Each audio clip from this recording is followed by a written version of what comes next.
সাদা কাপড় পিন্দাইবে মুর্দা খাটে শোয়াইবে কবরতে করিবি রে তোমার দাফন অবুঝ মন রে দিন ফুরাইলে দেখিবি রে কে আপন পাগল মন রে দিন ফুরাইলে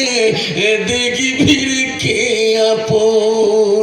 যারা তোমার অতি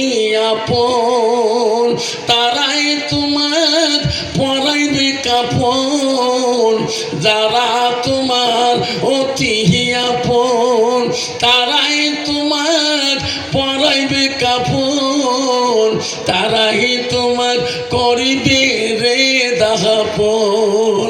তারাই তোমার করিবে রে দাফন পাগল মনে দিন ফুরাইলে দেখিবি রে কে আপন অবুঝ মনরে দিন ফুরাইলে দেখিবি রে কে আপন ঠিক না ভাই ঠিক মুসলমান যদি এই কথা বুঝতো তাহলে মুসলমান কোনোদিনও মুসলমানিত্ব হারাইতো না মুসলমান নেশা খাইতো না মুসলমান গাঞ্জা খাইতো না মুসলমান ট্যাবলেট খাইতো না মুসলমান নেশার সিরাপ খাইতো না মুসলমান সুদ খাইতো না মুসলমান মদ খাইতো না মুসলমান তাস খেলাইতো না তোমাদের বঙ্গাইগাঁও জেলাতে সালাবিলেতে নাই বাবা আমাদের বক্সিরহাটে আছে মুসলমানিত্ব চেনা যায় না সন্দেহ হলে পাগলা